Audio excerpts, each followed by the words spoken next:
नमस्कार दोस्तों, स्वागत है आप सबका मेरे इस चैनल पर। दोस्तों, जूनियर लीगल ऑफिसर की रिक्वायरमेंट आई है, परमानेंट सीट है, कनिष्ठ विधि अधिकारी, यानी जो लोग लॉ वगैरह की प्रैक्टिस कर रहे हैं और यहाँ तक कि जो भी फाइनल एग्जाम में हैं, फाइनल की परीक्षा देने वाले हैं, वो भी इसके लिए अप्लाई कर सकते हैं। तो इसके लिए बात हम करेंगे, लेकिन सबसे पहले मैं आपसे जानना चाहूँगा कि दोस्तों ये क्या आपने मेरे इस चैनल को सब्सक्राइब किया है। दोस्तों, अगर आपने चैनल को सब्सक्राइब नहीं किया है तो अभी इसी वक्त कर लीजिए, क्योंकि मैं अपने इस चैनल पर लेटेस्ट इन्फॉर्मेशन लेकर के आता हूँ, latest government and private jobs का। और आज हम बात करेंगे कि आखिर ये जो रिक्वायरमेंट है कहां से आई है और कैसे अप्लाई करना है। दोस्तों, जूनियर लीगल ऑफिसर का रिक्वायरमेंट है, कुल 12 पदों पर भर्ती है। आप सोच सकते हो कि सर ये तो बहुत कम भर्ती है, 12 पदों पर ही भर्ती है, लेकिन ध्यान रहे दोस्तों, जिनकी तैयारी अच्छी है वो सरकारी नौकरी के लिए आवेदन कर सकते हैं। दोस्तों, ये स्थायी पद है, आप देख सकते हो कि पद स्थायी है तथा विभाग से प्राप्त कुल रिक्त पदों या कि उनकी संख्या में वृद्धि भी की जा सकती है या फिर कमी भी की जा सकती है। तो 12 सीट से और क्या कम करेंगे, इसमें चांसेस है कि ये वृद्धि ही करिए। आप देख सकते हो टोटल नंबर ऑफ सीट 12 है और आप यहाँ जनरल का 5 है, एससी का 1 है, एसटी का 1 है, ओबीसी के 2 है और ईडब्ल्यूएस का 1 सीट है। यानी कि आप भी अप्लाई कर सकते हो, यानी लगभग हर कैटेगरी में सीट आई है। दोस्तों, सीट 1 हो या ज़्यादा हो, आपको तो सिर्फ 1 सीट से मतलब है ना, ये तो सोचो। यानी कि आप 10 सीटों पर तो नौकरी ज्वाइन नहीं करोगे, 1 ही चाहिए, तो यहाँ 12 है, आराम से ज्वाइन करो। चलो हम बात करते हैं आखिर अनिवार्य शैक्षिक अर्हताएं क्या है, यानी कि कौन कौन सी चीज़ें इसके लिए चाहिए, शैक्षिक योग्यताएं क्या है, एलिजिबिलिटी क्या है। तो दोस्तों, यहाँ बता रहा है कि डिग्री होनी चाहिए, एक मतलब डिग्री इन लॉ में आपकी डिग्री होनी चाहिए। कहाँ से होनी चाहिए, तो a university established by law in India और equivalent declared by the government. ये थोड़ा सा स्कैन किया हुआ पीडीएफ है, जिसके वजह से यहाँ हाईलाइट ठीक से नहीं हो पा रहा। खैर, फिर भी उम्मीद है कि आप समझ पा रहे होंगे। तो लॉ में डिग्री होनी चाहिए किसी एक यूनिवर्सिटी से, जो कि लॉ इंडिया के रजिस्टर्ड यूनिवर्सिटीज होते हैं, उससे होनी चाहिए। साथ ही साथ वर्किंग नॉलेज होना चाहिए। किसका वर्किंग नॉलेज होना चाहिए, तो हिंदी का वर्किंग नॉलेज होना चाहिए। किसमें, तो देवनागरी स्क्रिप्ट में। ये देवनागरी स्क्रिप्ट क्या होता है दोस्तों, जो हम बोलचाल में जैसे लिखते, जो आपने पढ़ा है ना स्कूल में, वो देवनागरी स्क्रिप्ट ही है। और साथ ही साथ नॉलेज ऑफ राजस्थानी कल्चर, यानी राजस्थानी कल्चर का थोड़ा बहुत आपको नॉलेज होनी ही चाहिए। चलिए यहाँ पर हम बात कर लेते हैं एक बार शैक्षणिक अर्हता का। तो शैक्षणिक अर्हता क्या है, तो भाई शैक्षणिक अर्हता में लिखा हुआ है कि उक्त पदों की जो अपेक्षित शैक्षणिक अर्हता के अंतिम वर्ष की परीक्षा में सम्मिलित हो चुका है, यानी उक्त पदों की उपेक्षित शैक्षणिक अर्हता के अंतिम वर्ष में परीक्षा में सम्मिलित हो चुका है या सम्मिलित हो रहा है, तो ऐसा व्यक्ति भी, ध्यान से समझना, ऐसे व्यक्ति भी आवेदन करने के लिए पात्र होगा। यानी कि अगर आप सम्मिलित हो रहे हो एग्जाम में या सम्मिलित हो चुके हो सकता है आपके पास अभी डिग्री ना हो, तो भी आप अप्लाई कर सकते हो। और साथ ही साथ उसको साक्षात्कार से पूर्व उसको बताना पड़ेगा, सबूत देना पड़ेगा। साक्षात्कार इंटरव्यू होता है।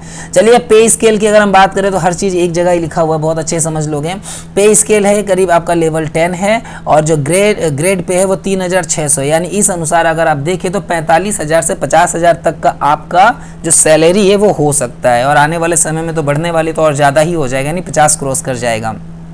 आयु सीमा कितनी है, तो दोस्तों आयु सीमा 1 जनवरी 2026 के अनुसार कम से कम 21 वर्ष होना चाहिए। यानी 1 जनवरी 2026 को आपका उम्र 21 हो जाना चाहिए। उससे कम अगर आप रहे हो तो अप्लाई नहीं कर पाओगे। अधिकतम 40 वर्ष, यानी 1 जनवरी 2026 तक आपका 40 वर्ष से एक दिन भी ज़्यादा नहीं होनी चाहिए। बात करें अगर आपका एज का छूट का, तो देखो राजस्थान और राज्य के, मतलब राजस्थान में रहने वाले, हालांकि ये जो रिक्रूटमेंट है ये राजस्थान लोक सेवा आयोग की तरफ से ये आया है, अजमेर की तरफ से। और किस तरीके से अप्लाई करना ये भी मैं आपको बता दूंगा। विस्तृत विज्ञापन है दिनांक 19/8/2025, यानी आज के दिन ही ये रिक्रूटमेंट आया है। हो सकता है कि मैं वीडियो एक आध दिन बाद अपलोड करूँ। तो चलिए खैर आगे देखते हैं आगे क्या है। राजस्थान राज्य के जो SC ST OBC के जो कैंडिडेट है उनको 5 साल तक की आयु की छूट है। ठीक है, अब बात करें अगर हम अन्य पिछड़ा वर्ग, अनुसूचित जाति, बोला candidate belonging to women candidates, specially women candidate की बात हो रही है, उनको 10 वर्ष तक की आयु की छूट मिल सकती है। वुमेन कैंडिडेट जो जनरल कैटेगरी के हैं, बोला women candidate belonging to general category, यानी कि जनरल कैटेगरी के औरतों को भी 5 साल तक की आयु की छूट दी जा रही है। अगर बात करें विडोज़ की या डाइवोर्स्ड वुमेन की, तो ये इनकी अधिकतम आयु सीमा नहीं है, यानी कि अगर आप डाइवोर्स्ड हो तो इनका अधिकतम आयु सीमा नहीं है, आप किसी भी आयु में इसे अप्लाई कर सकते हो। दोस्तों ये बहुत अच्छी बात है, मुझे बहुत अच्छा लगा इनको देख करके, इनकी आयु सीमा के लिए सरकार इतना कुछ कर रही है। चलो अब हम आगे बात करते हैं अन्य विभाग चयन प्रक्रिया की। चलिए बात कर लेते हैं, क्योंकि चयन प्रक्रिया भी बहुत ज़्यादा महत्वपूर्ण है। चयन प्रक्रिया दोस्तों सिंपल सी बात है कि चयन प्रक्रिया में सिर्फ और सिर्फ लिखित और इंटरव्यू को ही जोड़ा जाएगा। चयन प्रक्रिया में आपको लिखित परीक्षा और इंटरव्यू के माध्यम से जो भी आपके नंबर आ रहे हैं उन्हीं के माध्यम से आपका मेरिट तैयार किया जाएगा। चलिए आपको समझ में आ गया होगा। आगे पढ़ते हैं, परीक्षा के स्थान और कौन से महीने में होगा, तो इसके बारे में आपको सूचित कर दिया जाएगा।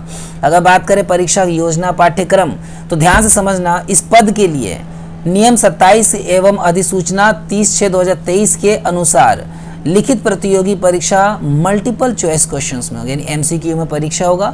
परीक्षा की जो आवेदन तिथि है, यानी कि जो आप कब से अप्लाई कर पाओगे, तो 27 अगस्त से आप इसे अप्लाई कर पाओगे, और लास्ट जो डेट है वो है 25/9 यानी 25 सितंबर 2025 रात के 12 बजे तक। उसके बाद ये पोर्टल बंद हो जाएगा। अप्लाई कैसे करना है, तो टोटल दोस्तों ऑनलाइन प्रक्रिया से अप्लाई करना है, और अप्लाई करने के लिए आपको विजिट करना होगा rpscrajasthan.gov.in। तो चलिए मैं अप्लाई करने का आपको तरीका बता देता हूँ। आपको दोस्तों नॉर्मली आपको जाना है आरपीएससी की साइट पर, आपको लिखना है आरपीएससी, बस आरपीएससी टाइप करते ही आपके सामने ये एप्लीकेशन ओपन हो जाएगा। इस एप्लीकेशन के ओपन होते ही आप यहाँ कैंडिडेट इन्फॉर्मेशन पे जाना और एडवर्टाइजमेंट, रिक्रूटमेंट एडवर्टाइजमेंट पे आपको जाना है। आपके सामने ये पोर्टल ओपन होगा और यहाँ पर आप देख सकते हो कि जूनियर लीगल ऑफिसर 2025 के नोटिफिकेशन है। जस्ट आपको यहाँ क्लिक करना है और नोटिफिकेशन डाउनलोड करना है। नोटिफिकेशन डाउनलोड करने के बाद अब आपको क्या करना है, इसको अप्लाई करना है। अप्लाई कैसे करना है तो मैं आपको यहाँ फिर से बता देता हूँ। जैसे आप इस पे यहाँ पर आप नोटिफिकेशन देख लोगे तो आपको जाना आरपीएससी ऑनलाइन पर। ऑनलाइन पर जा करके आप इस पे क्लिक करोगे, अप्लाई ऑनलाइन पे जाना है। अप्लाई ऑनलाइन पे जाते ही आपके सामने ये पोर्टल ओपन होगा। इस पोर्टल का ओपन होते ही आपको नीचे जाना है और नीचे जा करके click here for new portal via SSO, ठीक है, वन टाइम रजिस्ट्रेशन होता है। एसएसओ पे जा करके आपको जैसे एसएसओ पर आप क्लिक करोगे ये पोर्टल ओपन होगा। यहाँ से अगर आपके पास एसएसओ आईडी है तो लॉगिन करना है जस्ट, अगर नहीं है तो आपको रजिस्टर करना है। तो चलिए अगर आपके पास है तो आपको मालूम है लॉगिन करके जैसे आप लॉगिन पर आप क्लिक करते हो तो आप लॉगिन पर क्लिक करते ही आप इस साइट पर पहुंच जाओगे और यहाँ रिक्रूटमेंट पोर्टल पर आपको जाना है। तो रिक्रूटमेंट पोर्टल पर आप जैसे जाओगे उसके बाद बाकी की प्रक्रिया आपको आगे अपने आप समझ में आ जाएगी, क्योंकि रिक्रूटमेंट पोर्टल पर जा करके आप इजिली वहाँ पर अप्लाई कर सकते हो। चलिए आगे देख लेते हैं। आगे वन टाइम रजिस्ट्रेशन, ठीक है, वो तो मैंने आपको बता दिया। अब बात करते हैं पंजीय शुल्क में क्या होगा, कितने पैसे लगेंगे। तो दोस्तों सामान्य या जो अनारक्षित वर्ग या पिछड़े वर्ग जो क्रीमी लेयर में आते हैं उन सब के लिए क्या है 600 रुपये के चार्जेस है, ठीक है, 600 रुपये है। अनारक्षित वर्ग, अनुसूचित जाति जनजाति और नॉन क्रीमी लेयर के लिए और बाकियों के लिए जो है 400 रुपये है, और साथ ही साथ दिव्यांग जनों के लिए भी फीस जो है 400 रुपये निर्धारित की गई है। चलिए और इसमें बता क्या रहा है, हाँ, पंजी की शुल्क जमा कैसे, एक बार अगर आप शुल्क जमा करने के पश्चात परीक्षाओं में अनुपस्थित रहने वाले अभ्यर्थियों के लिए विभाग द्वारा 9/5/2025 दिनांक 9 मई 2025 जारी किया गया है, जिसकी शर्तें हैं। शर्तें में क्या आप एक बार पढ़ लेना, क्योंकि मैं अगर बताऊंगा तो वीडियो बहुत ज़्यादा बड़ा हो जाएगा। हाँ, स्कीम एंड सिलेबस की अगर हम बात कर लेते हैं तो सिलेबस है आपको जूनियर लीगल ऑफिसर के, तो सिलेबस में बता रहे रिटन एग्जामिनेशन होगा और इंटरव्यू होगा। रिटन एग्जामिनेशन में पेपर 1, 2, 3 एंड 4, और इसमें कौन कौन से सब्जेक्ट्स आपको कवर करने होंगे। पेपर 1 में है आपका constitution of India with special emphasis on fundamental rights, directive principles and enforcement of rights through रीट्स। यहाँ देखिए यहाँ आपको फंडामेंटल राइट्स से रिलेटेड आपको डीप नॉलेज चाहिए, directive principles of state policy से रिलेटेड नॉलेज, और साथ ही साथ रीट्स के बारे में आपको पता होना चाहिए। रीट्स जो supreme court and high court जो हमारे फंडामेंटल राइट्स के लिए लागू करते हैं, वो functioning of high court and supreme court, ये आपको स्पेशल नॉलेज इनमें होना चाहिए। और अटॉर्नी जनरल के बारे में, इन सब के बारे में 50 नंबर के प्रश्न आपसे पूछे जाएंगे। सेकंड पेपर की अगर बात करें तो सिविल प्रोसीजर कोड है और criminal procedure code provisions required to be referred generally in government offices, और जो स्पेशली जो गवर्नमेंट ऑफिसेज में जो प्रोविजंस जरूरी होते हैं उन सब से रिलेटेड आपके पास जानकारी होनी चाहिए। उससे टोटल 50 मार्क्स के क्वेश्चंस आएंगे। थर्ड पेपर की बात करें तो एविडेंस एक्ट, लिमिटेशन एक्ट, ठीक है, interpretation of statutes, drafting and conveyancing, इन सब के बारे में 50 मार्क्स के क्वेश्चंस आएंगे। उसके बाद पेपर 4 की बात करें तो लैंग्वेज पेपर है, जिसमें पार्ट 1 जनरल हिंदी और पार्ट जो बी है वो जनरल इंग्लिश से रिलेटेड आएगा। ये दोनों 25-25 मार्क्स के होंगे। ड्यूरेशन क्या होगा पेपर का, तो ड्यूरेशन होगा 3 घंटे का, 3 आवर का होगा। 40% ऑफ ईच पेपर से बी पासिंग मार्क्स। अच्छा, पासिंग मार्क्स कितना है, 40% आपको हर पेपर से लेकर के आना पड़ेगा। चलो दोस्तों, आपको समझ में आ रहा है कि यहाँ पर 150 क्वेश्चन होंगे टोटल, मतलब 150 क्वेश्चन होंगे फॉर ईच पेपर, हर एक पेपर के लिए 150 क्वेश्चन होंगे।